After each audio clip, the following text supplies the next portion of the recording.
Itay, maari po ba akong makisalo sa inyo? Ang tinik ay napakalambing na halos.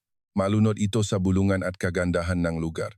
Sa tunong ang gakopana, nagumpugan, sa mahinang usapan, at sa salingang OPM Jazz na tila bumabalot sa lahat sa isang bulangang maluhong karangyaan, hanggang sa ang tanong na iyon ay tumagos sa hangin na parang isang palaso diretso sa puso, dahan-dahang itinaas ng negosyante ang kanyang tingin. Narun sa harap niya na may maliliit na kamay na makadaop sa tapat ngang dibdib at malalaking mga mata na puno ngang pinahalong paasa at takot, ay isang batang kalye. Ang kanyang bestidang rosas ay medyo gusot, ang kanyang nga sinalas ay putpot na, at ang kanyang buhok na kulay kayumanggi ay ginulo ng hangin ng Bonifacio Global City. Ngunit ang kanyang mamata, mayroong kakaiba sa kanyang mamata na hindi maaring balewalain ng negosyante. Sa mesa ay may isang plato nga nihaw na lapu-lapu, maingat na inihanda, isang kopitang ngang puting ala ang kumikinang sa ilalim ngang ginintuang ilaw ngardin. Lahat ay perpekto, lahat ay nasa tamang lugar, maliban sa batang ito, at sa loob ng ilang segundo na parang walang hanggan. Walang sinuman ang huminga sa likuran ng negosyante. Isang eleganteng mag-asawa ang nanlaki ang mga mata sa pagkamangha. Isang babae naman ang naktakip ng bibig na parabang nakasaksi ng isang bagay na ipinababawal. Isang lalaki ang bumulong tungkol sa seguridad. Naijing, tensyonado ang paligid. Ngunit ang negosyante ay hindi tumitingin sa iba, kundi sa kanya lamang. Muling nagsalita ang bata sa halos pabulong na tini. Hindi pa po ako kumakain ngayon, pero nangangako po akong hindi ako manggugulo. Ang katahimikan ay naging mas mabigat pa kaysa ginto at sa sandaling iyon, mayroong kumilos sa kalooban ng negosyante.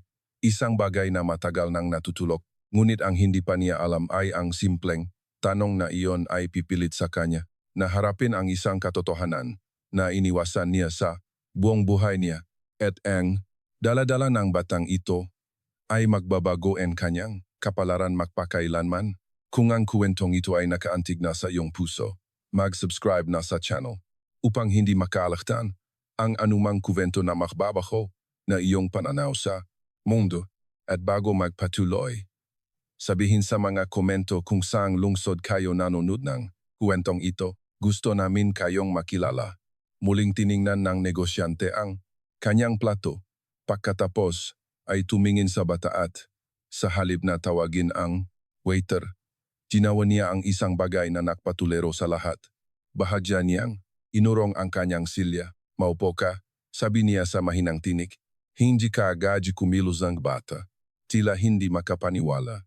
Talaga po? Tanong niya. Pero sabihin mo muna sa akin ang pangalan mo. Hiraya. Nakaramdam si Ginong Jose Joy Cruz ng kakaibang bigat sa kanyang dibdib. Ang pangalan, iyon ay may alinggaw-ngaw na karaan. Mga alinggaw-ngaw na sinubukan niyang patahimikin sa loob ng maraming taon. Maingat na umupo si Hiraya, na parabang natatakot na baka may magbago ang isip anumang oras. Ang kanyang makamay ay maliliit, medyo marumi, ngunit nanginginig dahil sa kaba kaysa sa ginaf. Mabilis na lumapit ang waiter, Ginong Cruz. Hindi po ito. Angkop, itinaas ni Joey ang isang kamay nang hindi tumitingin sa kanya. Dalian, mo siya ang isang platong, katulad ng sa akin. Lumakas ang bulungan sa paligid. Ang ilan ay tumitingin ng may pagkadismaya. Ang iba ay may morbid na kuryosidad. Ang ilan ay may tunay na pagkagulat. Ngunit hindi inaalis ni Joey ang kanyang tingin sa bata. Nasaan ang mamagulang mo? Tanong niya sa seryosong tono. Yumuko si Hiraya. Wala po akong tatay at may sakit po si nanay. Ang pangungusap na iyon ay tumama ng mas malakas kaysa sa anumang panlipunang kritisismo. Naramdaman ni Joey ang isang bukol sa kanyang lalamunan. Hindi ito pagkakasala, hindi ito awa, ito ay pakilala. Dahil sa mga matang iyon ay mayroong pamilyar sa kanya, isang halo NG, orgulyo at gutom. NG, dignidad at panggangailangan. Ilang taon ka na? 5 po. 5 eksakto ang porahong iedad na sonanong kanyang anak na babay. Kung hindi niya hinayaan na sirain ng kanyang kayabangan ang kanilang relasyon, ilang taon na ang nakalipas. Ang pag-iisip ay lumitaw nang walang pahintulot. Nakapagtayo si Joyeng maimperyo nakapagsarang mga milyong pisong negosyo ng walang pag-alinlangan, nakapagtanggal ng ehekutibo ng walang kurap mata.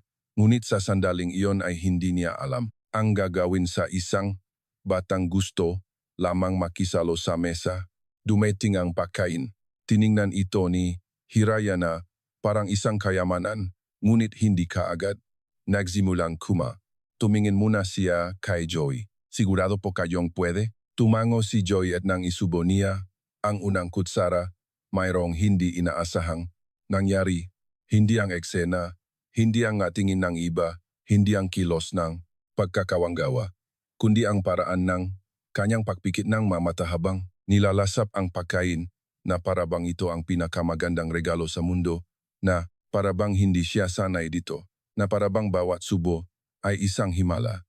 At naramdaman ni Joey ang isang bagay na hindi niya naramdaman sa loob ng maraming taon. Hiya hindi dahil sa pagkakaroon ng pera, kundi dahil sa hindi niya kailanman pakitingin sa labas na kanyang sariling makapader. Lagi ka bang kumakain dito? Tanong niya, umiling si Hiraya. Kapag may nagpapahintulot lang po sa akin na lumapit. Minsan po umalis ako bago pa ako paalisin. Napakagat labi si Joey. At ngayon, bakit ka lumapit sa akin? Naatubili ang bata. Tinitigan siya. Kasi po kamukha ninyo ang isang taong kilala ko. Tumalon ang puso ni Joey. Sino? Ang tatay ko po. Bulong niya. Chilaw minto ang gamundo. Sa kabilang mesa, may isang taong nahulo ang tinidor. Naramdaman ni Joey na bumigat ang hangin. Ang tatay mo, nasaan siya? Hindi ko po alam. Sagot ni Hiraya ng may katapatan na masakit. Sabi po ni nanay, umalis siya nung sanggol pa lang ako, pero naniniwala po ako. Nababalik siya balang araw. Inalis ni Joey ang kanyang tingin sa isang segundo, hindi dahil sa ayaw niya itong makita, kundi dahil sa unang pagkakataon sa mahabang panahon, natakot siyang may nakakakita sa kanyang kalooban. At kung hindi siya bumalik, tanong niya sa halos pabulong na tinik. Nakibit balikat, si Hiraya na may halong kawalang mali at pilit na pagkamulat.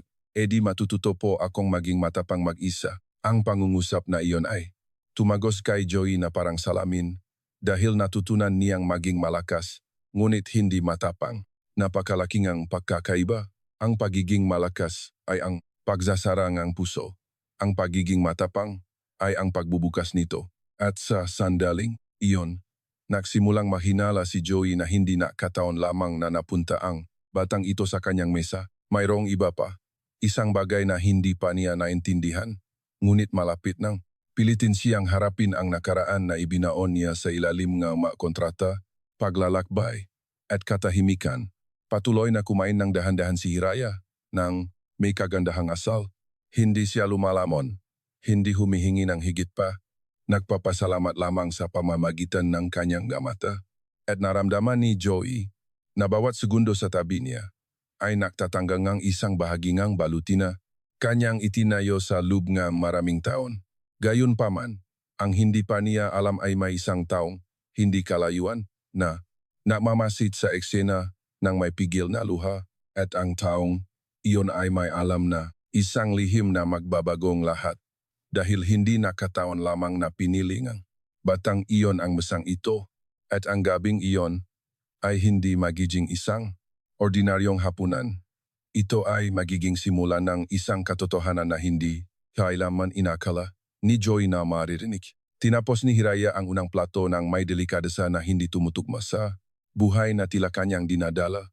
Walang iniwan, hindi humingi nga higit pa, uminom lamang ng kaunting tubig at tumingin kay Joey na parabang nagpapasalamat sa isang bagay na higit pa sa pagkain. Hindi sanay si Joey sa ganitong uri na tingin. Sanay siya sa mga tingin na may interes, mga tingin na mapanuri, mga tingin na tinatantya kung gaano kalaki ang makukuha mula sa kanya. Ngunit hindi ito ganoon. Ito ay isang malinis na tingin, isang tingin na hindi humihingi ng pera, kundi presensya lamang. Alam ba ang nanay mo na narito ka? Tanong ni Joey. Sinusubukang panatilihing matatag ang kanyang boses. Dahan-dahang umiling si Hiraya. Nagpapahinga po siya.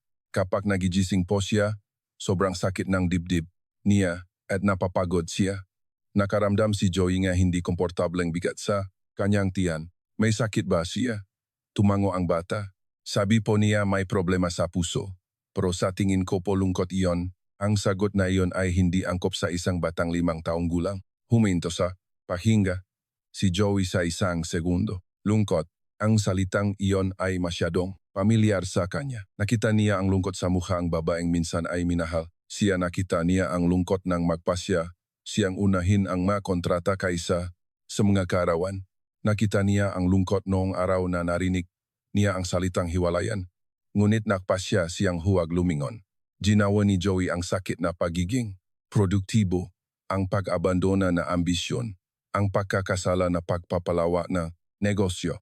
At ngayon, isang bata sa harap niya ang nagsasalita tungkol sa lungkot na parabang ito ay isang pisikal na karamdaman. Saan kayo nakatira? Tanong niya ng may pag-iingat. Itinuro niya ang pangunahing kalye sa isang maliit na kwarto po. Sabi po ni Nanay pansamantala lang. Pansamantala, alam na alam ni Joey ang salitang iyon. Maraming beses niyang sinabi na pansamantala lamang ang kanyang pagkawala, na pansamantala lamang ang kanyang napaglalakbay, na pansamantala lamang ang kanyang distansya. Ngunit ang mataon ay hindi pansamantala. Ganon din ang masugat. Patuloy na tahimik ang restaurant, ang ilang makumakain ay nakukunwaring hindi tumitingin. Ngunit walang sinuman ang walang pakialam. Napansin ni Joey na isang babae sa likuran ang masusing nakmamasit sa kanila. Hindi ito isang tingin na mausisa. Ito ay isang matinding tingin na parabang may hinihintay. Nagtratrabaho ba ang nanay mo? Tanong niya. Nagatubili si Hiraya. Opo, pero ngayon po hindi na gaanong nakakakilos. Nagsimulang maramdaman ni Joey na bawat sagot ay nagbubukas ng isang pinto na mas gugustuhin niyang manatiling sarado. At paano kayo kumakain? Tumingin si Hiraya ng may brutal na katapatan. Minsan po kumakain kami, minsan po hindi. Ang pangungusap ay bumagsak na, parang isang hatol. Si Joey ay may pamumuhunan sa 3 bansa, mga account, na lumalaki kahit natutulog siya. Mga ari-arian na hindi man lang niya binibisita, at sa harap niya ay isang batang sinusukat ang kanyang buhay sa minsan kumakain kami, minsan hindi. Sa unang pagkakataon sa loob ng maraming taon, naramdaman ni Joey na ang tagumpay ay hindi pumupuno ng anumang tunay na kawalan. Bakit sa mesa ko ka lumapit? Tanong niya nang may kahinahunan. Tinitigan siya ni Hiraya. Kasi po mag-isa kayo. Ang sagot na iyon ay hindi niya inaasahan. Tumingin si Joey sa paligid. May mga tao, may ingay, may luho. Ngunit mag-isa siya. At kapag ang isang tao ay mag-isa, patuloy ni Hiraya, kailangan niya ng kasama. Ang batang ito ay hindi humihingi ng pagkain, hindi humihingi ng pera, hindi humihingi ng limos. Naalok siyang isang bagay, presensya, yumuko si Joey. Naalala ang magabi sa mga 5-star hotel, kung saan ang katahimikan ay mas maingay kaysa sa anumang lungsod. Naalala ang mahahabang mesa kasama ang mga ehekutibo, kung saan walang nagsasalita tungkol sa anumang totu. Naalala ang alinggaw-ngaw, kanyang sariling tahanan na walang laman at naunawaan, ang isang hindi komportableng bagay. Nakapagtayo siyang isang buhay na napapaligiran ng matao, ngunit walang sinuman. Natatakot ka bang maisa? Tanong niya. Umiling si Hiraya. Hindi po. Kapag iniisip ko na baka nasa isang lugar ang tatay ko na iniisip ako. Naramdaman ni Joey na bumigat palalo ang hangin. Nangungulila ka ba sa kanya? Tanong niya. Tumango si Hiraya kahit hindi niya ito kilala. Opo, ang pangungusap na iyon ay parang isang walang awang salamin dahil alam ni Joey kung ano ang pakiramdam na maging dahilan ng pangungulila ng isang taong pinili niyang hindi makita. Alam niya kung ano ang pakiramdam na may isang anak na nagtatanong kung bakit wala si tatay. Alam niya kung ano ang pakiramdam na makarinig ng nga dahilan at pili ng trabaho. Ang nakaraan ay nagsimulang kumatok sa pintong kanyang konsensya, ngunit hindi pa niya alam na ang pintong iyon ay malapit nang bumukas ng tuluyan. Bigla, kumawa si Hiraya ng isang bagay na hindi inaasahan. Iniabot niya ang kanyang maliit na kamay patungo sa kamay ni Joey. Salamat po sa pagpayag ninyong makisalo ako. Ang pagdikit ay minimal, ngunit sapat. Hindi na maalala ni Joey ang huling pagkakataon na may humawa sa kanyang kamay ng walang inaasahang kapalit. Hindi na niya maalala ang huling pagkakataon na nakaramdam siyang lambing na walang estratehiya. Sa sandaling iyon, bumalik ang waiter na hindi comfortable. Ginong Cruz, gusto po kayong kausapin energy manager. Itinaas ni Joey ang kanyang tingin. Sabihin mo na bala ako, nagatubili ang waiter tungkol po sa bata. Dahan-dahang tumayo si Joey. Muling tumahimik ang restaurant. Kasama ko ang bata, sabi niya nang may katatagan at walang sinuman ang magpapalayas sa kanya. Ito ang unang pagkakataon sa mahabang panahon na ipinagtanggol niya ang isang bagay na hindi na bibigay ng kita. Tinitingnan siya ni Hiraya na parabang nakakakita ng isang bayani at iyon ay nagpapagabak sa kanya dahil alam niyang hindi siya ganon. Hindi pa, alam ba, ng nanay mo na hinahanap mo ang iyong ama? Tanong niya. Ipinagpatuloy ang usapan. Yumuko si Hiraya. Sabi po ni, Nanay, hindi dapat nating abalahin ang mataong ayaw manatili. Ang pangungusap na iyon ay isang direktang suntok. Dahil si Joey ay eksaktong ganon, isang taong ayaw manatili. Pero sa tingin ko po, patuloy niya minsan, umalis ang mataw dahil natatakot sila. Naramdaman ni Joey na may nabasak sa loop niya. Takot. Natakot siya. Takot na hindi maging sapat. Takot na mabigo. Takot na mawalan ng kontrol. Takot na magmahal ng higit pa sa kayang tanggapin ng kanyang kayabangan at dahil sa takot, mas marami siyang nawala kaysa sa aminin niya ng malakas. At sa tingin mo ba, natatakot ang tatay mo? Tanong niya. Tiningnan siya ni Hiraya ng may karunungan na hindi tumutugma sa kanyang edad. Opo, pero balang araw magiging matapang din po siya. Hindi kayang salubungin ni Joey ang tingin. Dahil sa sandaling iyon, naunawaan niya na hindi lamang tungkol sa kanyang ama ang sinasabing bata, kundi tungkol din sa kanya, ngunit mayroon pang iba, isang bagay na hindi makatugma, isang bagay sa mamata ni Hiraya, sa paraan nga kanyang pagtingin, sa paraan na tila kilala siya, at pagkatapos siya ay may nangyari na nagpatigil sa kanya ng tuluyan, sa kabilang dulong restaurant, ang babaeng iyon na nagmamasid sa kanila ay nagsimulang lumapit ng dahan-dahan. Ang kanyang mahakbang ay matata, ang kanyang tingin ay matindi, ang kanyang mata ay basang luha. Unang nakita siya ni Hiraya at nagbago ang kanyang ekspresyon. Nanay, naramdaman ni Joey na ang mundo ay umikot ng bahagyang mas mabagal. Huminto ang babae ilang hakbang ang layo. Hindi siya mukhang nagulat. Mukha, siyang desidido. Itinaas ni Joey ang kanyang tingin sa kanya at may isang bagay. Sa kanyang alaala ang nag-alap. Nakita na niya ang mamatang iyon dati. Narinig na niya ang tini na iyon sa ibang panahon. Naramdaman na niya ang makamay na iyon na nanginginig dahil sa kanyang pagkawala. Ngunit hindi maaari. Hindi. Pagkatapos ng napakaraming taon, huminga ng malalim ang babae. Hindi ko akalain na makikita kita ng ganito, sabi niya sa pigil na tinik. Naramdaman ni Joey na ang nakaraan na kanyang ibinaon ng may labis na pagsisikap ay biglang umupo sa harap niya sa anyong katotohanan at ang malapit na niyang marinig ay magbabagong lahat ng kanyang pinaniniwala ang alam tungkol sa batang ito at tungkol sa kanyang sarili. Ang restaurant ay tila nawala na. Ang tunok na mga kubiertos, ang malambing na musika, ang maeleganteng usapan, lahat ay nasuspinde sa isang uringang hindi nakikitang katahimikan.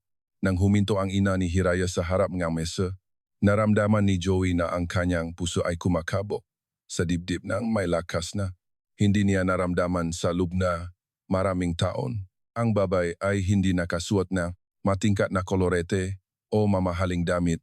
Ang kanyang bestida ay simple. Ang kanyang buhok ay nakatali sa isang praktikal na paraan. Ngunit ang kanyang mamata, ang mamatang iyon ay hindi nagbago. Iyon din ang mamatang minsan ay tumingin sa kanya nang may walang kondisyong pagmamahal Ang nga matang humiling, sa kanya na manatili. Ang nga matang napuno. Nang, luanong araw na nakpasya siyang umalis, pinagmasdan siya nito ng walang galit, walang sigaw, walang agarang panunumbat, kundi may isang hino na kalungkutan, tulad ng isang taong naiya na ang lahat ng kayang iya. Hindi ko akalain na ganito ka-ironikang tadhana, sabi nito. Sa wakas, hindi. Sumagot si Joey. Tumingin si Hiraya mula sa isa't isa, hindi lubos na naunawaan ang tensyon, ngunit nararamdaman na may mahalagang nangyayari. Nanay, pinaupo, niya po ako. Sabi ngang bata ng may inosenteng pagmamalaki, tumango ang babae.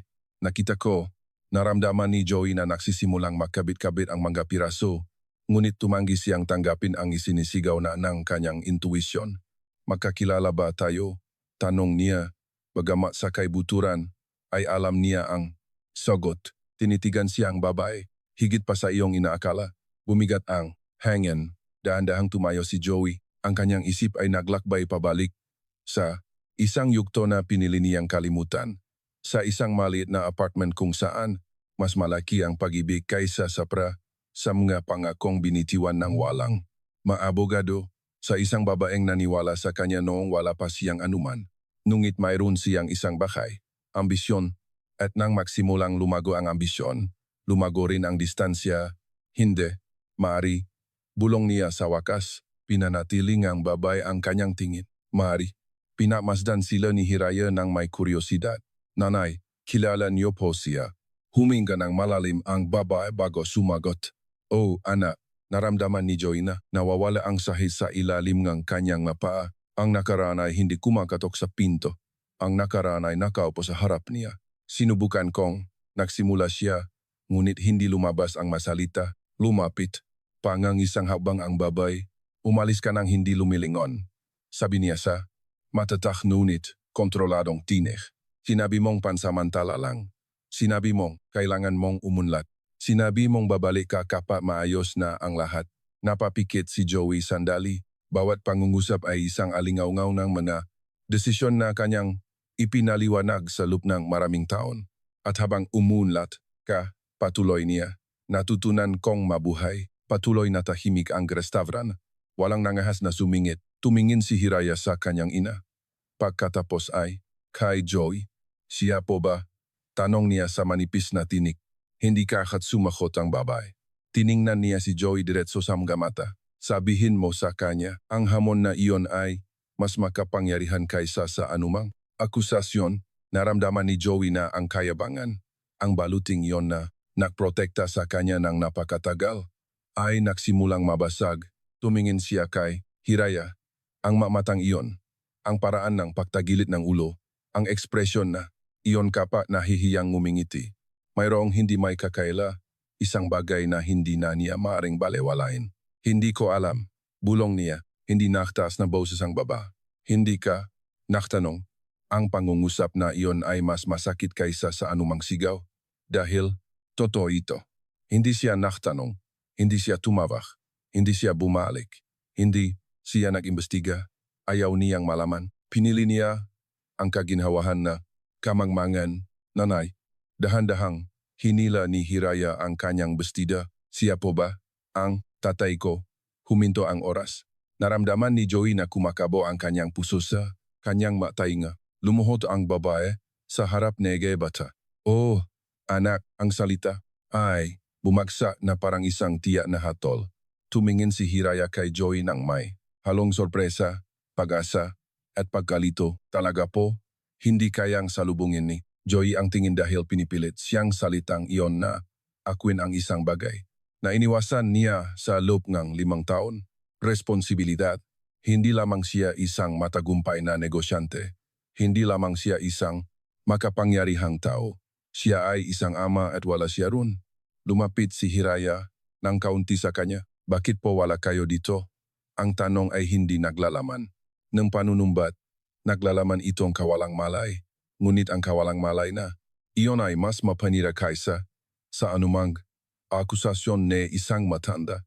Naramdaman ni Joey na may nabasa sa loob ng kanyang dibdib dahil wala siyang sagot na may bibigay sa isang batang 5 taong gulang. Hindi niya maaring pag-usapan ang ambisyon. Hindi niya maaring pag-usapan ang meanya kontrata. Hindi niya maaring ipaliwanag ang nasaktang kayabangan. Maari lamang niyang aminin ang isang hindi komportableng katotohanan. Dahil dua ako, tiningnan siya nga, babae ng may sorpresa sa kanyang katapatan. Bahagyang kumuno ang noni Hiraya. Pero sabi ko po, balang araw magijing, matapang ang tatay ko. Naramdaman ni Joey na namumuo ang luha sa kanyang mata sa unang pagkakataon sa loob ng maraming taon. Tama ka, sabi niya sa pazag na tinig, at sinusubukan kong magsimula ngayon. Na krus na braso ang tubaba. Ang pagsubok ay hindi nagbuburang 5 taon. Alam ko, ito ang unang pagkakataon na hindi niya sinubukang ipagtanggol ang sarili. Hindi niya sinisi ang tadhana, hindi niya sinisi ang trabaho, hindi niya sinisi ang iba. Inako niya, malalim ang katahimikan. Tumingin si Hiraya sa kanyang ina. Pagkatapos ay kay Joey. Kung ganon, hindi na po ako mag-isa. Ang tanong na, iyon ay parang isang liwanag na tumagos sa kadiliman. Lumuhod si Joey hanggang sa maging ka-level niya. Hindi ka dapat kailanman naging mag-isa. Inailis na, babae ang kanyang tingin sandali.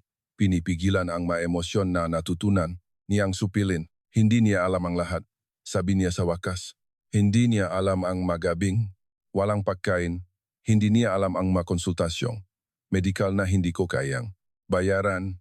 Hindi niya alam na ang puso ko ay hindi lamang sumasakit dahil sa sakit, kundi dahil sa pag-abandona. Naramdaman ni Joey na bawat salita ay isang salamin ng kanyang madesisyon. May sakit ka? Tanong niya ng may tunay na pag-aalala. Tumango siya. Kailangan kong operasyon, pero hindi ako naparito para humingi nga anuman. Ang pangungusap na iyon ay lalong tumama sa kanya. Walang hinihingi, walang manipulasyon, katotohanan lamang. Wala akong alam, ulit niya. Bagamat, naiintindihan na niyang hindi.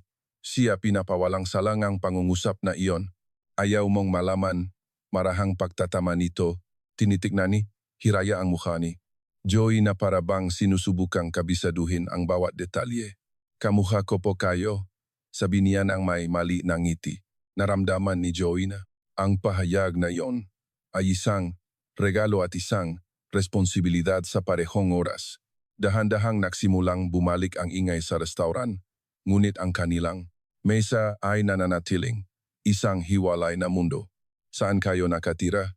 Tanong niya. Nakatubili ang babae. Mayroon pa ring kayabangan.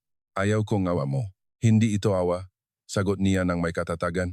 Responsibilidad. Ito. Napakalaki nga pagkakaiba. Pinaaralan siyang babae ng mabuti. Hindi siya naghahanap ng pera, naghahanap siya ng katotohanan. Kung papasok ka sa buhay niya, sabi niya sa wakas, hindi mo maaring gawin ito na parang pumipirma ka lang ng kontrata. Hindi ka maaring lumitaw ngayon at mawala bukas. Naramdaman ni Joey ang bigat ng bawat salita dahil alam niyang iyon ang kanyang kinagawian.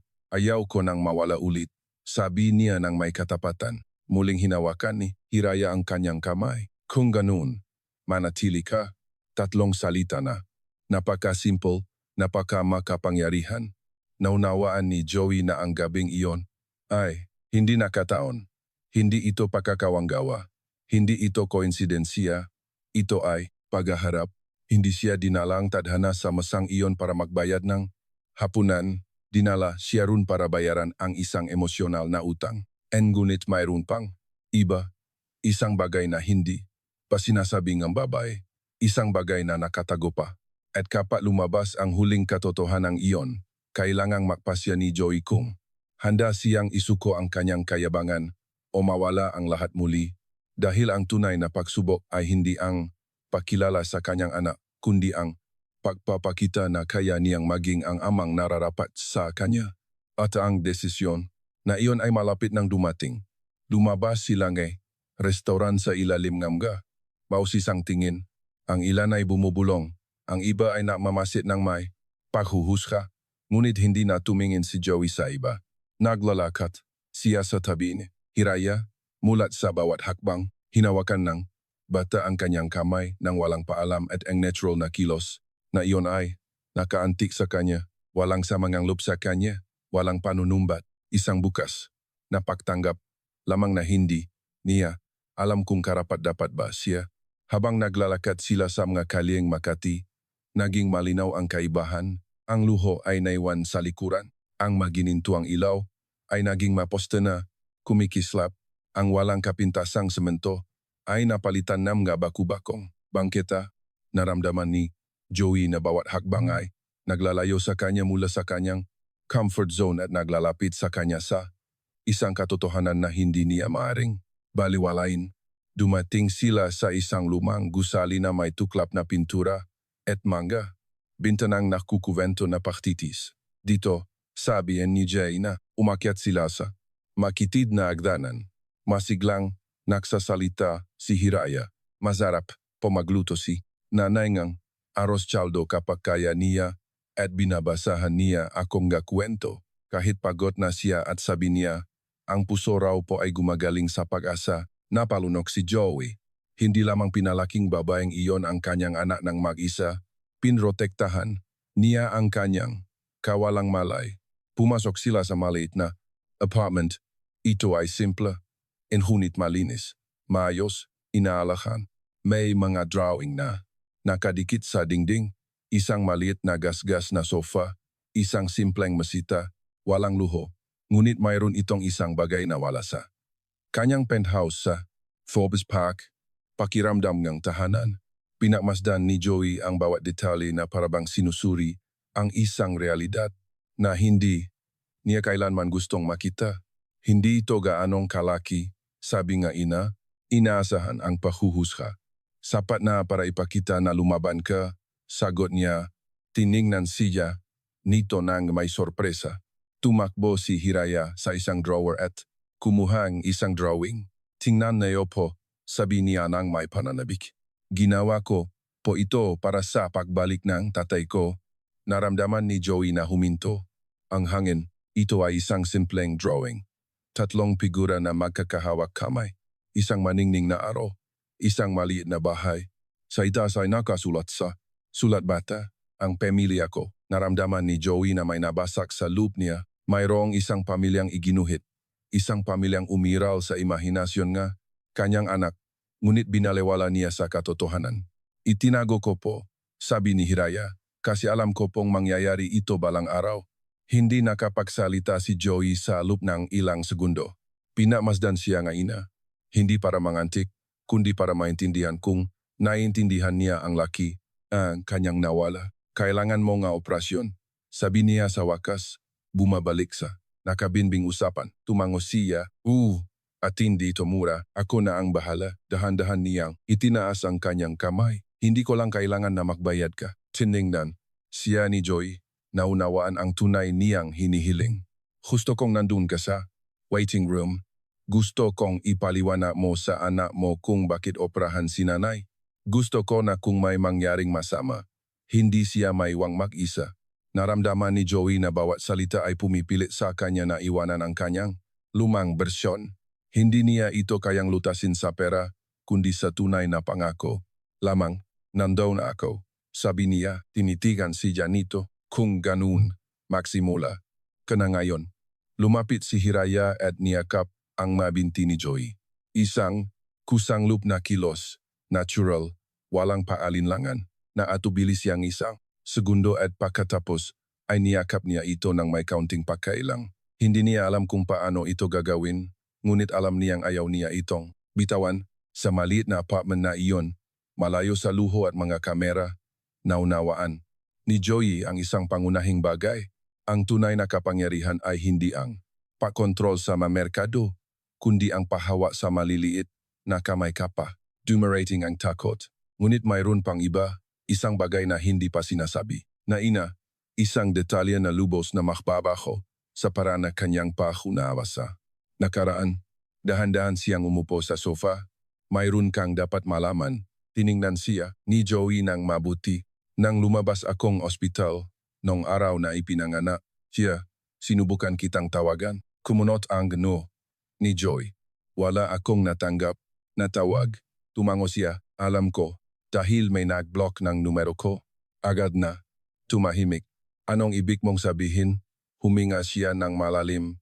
Sinabi sa akin na assistant mo noon na ayaw mong malaman ang anuman, na nakatuon ka sa isang mahalagang negosyo na hindi ko dapat ipilit. Naramdaman ni Joy na nalami ang kanyang dugo.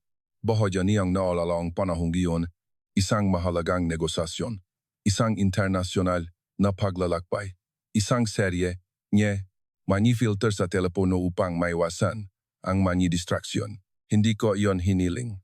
Bulong niya, tiningnan siya nito ng may halong lungkot at pagbibitiw. Pero hinayaan mo, ang pangungusap na iyon ay isang hindi inaasahang suntok. Hindi lamang ito isang panlabas na pagtataksil. Ito ay bungangang kanyang sariling kapabayaan. Sobra niyang ipinakatiwala ang kanyang buhay na may ibang nakpasya kung anong balita ang darating sa kanya at ang pinakamahalaga ay hindi kailanman dumating. Naramdaman ni Joy ang isang halong galit at pagkakasala. Hindi niya maaaring sisihin ng lubusan ang isang third party. Nagtayo siyang isang pader sa paligid ng kanyang oras at ang pader na iyon ang humarang sa pinakamahalaga. Kailangan kong malaman ang lahat. Sabi niya ng may katatagan. Tumango siya. Kung ganoon, mahanda ka dahil hindi comfortable ang susunod. Naunawaan ni Joey na ang tunay na kuwento ay nagsisimula pa lamang. Hindi lamang ito isang muling pakikita. Hindi lamang ito isang natuklasang, anak, ito ay isang kadena, niga maling desisyon, isang serye, niga maga, katahimikan, isang paralel na buhay na lumaki nang wala siya at ngayon ay kailangan niyang magpasya kung handa siyang muling itayo mula sa mga pundasyon dahil hindi sapat ang pagmamahal. Kailangan niyang patunayan at ang pagsubok ay nagsisimula pa lamang. Ang sumunod na buwan ay hindi perpekto, walang mahiwagang pagbabago, walang agarang pagkakasundo, walang buhay na parang fairy tale. Mayroong katotohanan, mayroong pag-aangkop, mayroong nga hindi, komportableng pag-usap, mayroong maalaala na masakit, ngunit higit sa lahat, mayroong presensya. Ang ina ni Hiraya, si Althea, ay unti-unting gumaling. Naging matagumpay ang operasyon, ngunit nangangailangan ng pasensya ang proseso. Inayos muli ni Joy ang kanyang buhay nang hindi ito ipinapaalam sa publiko. Binawasan ang paglalakbay, ipinakatiwala ang maestratehikong gawain, tumigil sa pagdalo sa mga kaganapan na dati niyang itinuturing na mahalaga. Napansin ng kanyang makasosyo ang pagbabago. Ang ilan ay lumayo, ang iba ay nagulat, ang ilan ay nagsimulang gayahin siya. Dahil kapag binabagong ang isang leader ang kanyang prioridad, mayroong gumagalaw sa paligid. Ngunit ang pinakamalalim na pagbabago ay hindi nangyari sa mundong negosyo. Nangyari ito sa maliit na apartment, kung saan tuwing hapon ay tumatakbo si Hiraya sa pinto kapag naririnig ang kanyang mayapa. Dumating na si Itay. Ang pangungusap na iyon ay naging pinakamahalagang tuno sa kanyang buhay. Natutunan ni Joey ang mga bagay na hindi niya kailanman itinuring na mahalaga. Natutunan niya na ang isang takdang aralin ay maaring mas apurahan kaysa sa isang pulong, na ang pakikinig sa isang kwentong inulit ng 5 beses ay may mas malaking epekto kaysa sa isang panayam, na ang isang kusang loob na yakap ay maaring magpagaling ng mataon ng distansya. Natutunan niyang manatili ng walang agenda, manatili ng walang relo, makinig nang hindi sumisingit. Isang hapon, habang nagdodrawing si Hiraya sa mesa, itinaas niya ang kanyang tingin. Naalala niyo po ba noong pinaupo niyo ako sa restaurant? Ngumiti si Joey. Naalala ko, alam ko na po noon na kayo iyon. Itinagilit ni Joey ang kanyang ulo. Paano? Nakibit balikat si Hiraya ng may natural na kilos bata. Kasi po mukha kayong malungkot. At sabi po ni nanay, ang mataong malungkot daw po, minsan kailangan lang isang taong titingin sa kanila ng toto. Naramdaman ni Joey ang isang bukol sa kanyang lalamunan. Sa loob ng maraming taon, walang sinuman ang tumingin sa kanya ng toto. Hinangaan siya, kinailangan siya, iginalang siya, ngunit hindi siya nakita ang batang ito. At iyon ang nagbago ang lahat. Sa paglipas ng panahon, nagpasya si Joey ng isa pang bagay. Hindi lamang niya gustong tumulong mula sa loob ng kanyang tahanan. Gusto niyang gawing isang bagay na mas malaki ang kanyang natutunan. Nagsimula siyang pondohan ang MAGA, programa para sa mga absent na magulang. Gumawa siya nga espasyo para sa orientasyon para sa mga lalaking inuna ang trabaho kaysa sa pamilya. Nag-invest siya sa mga pampublikong klinika na tumutulong sa mga inang walang sapat na pondo. Ngunit sa pagkakataong ito ay hindi niya ito ginawa para sa imahe, walang mapanayam sa media, walang maplake na may pangalan niya, mayroong tahimik na pakilos. Isang gabi, habang naglalakad silang tatlo sa tabing lawa sa Ayala Triangle Gardens, hinawakan ni Hiraya ang kamay nilang dalawa. Ngayon, po, tunay na tayong pamilya. Nagkatinginan sina Althea at Joey. May mga paklat, may kasaysayan, may mga pagkakamali. Ngunit may runding desisyon. O, sagot niya, dahil ngayon, pinipili natin ang isa't isa araw-araw. Ngumiti nang may kasiyahan si Hiraya. Naunawaan ni Joey ang isang mahalagang bagay. Ang pagiging ama ay hindi isang titulo. Ito ay isang pang-araw-araw na gawain. Hindi ito isang kaganapan. Ito ay pagiging palagyan.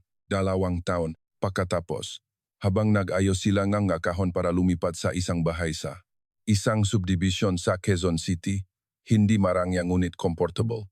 Nakita ni Hiraya ang kanyang lumang drawing, ang 3 figura na magkakahawak kamay.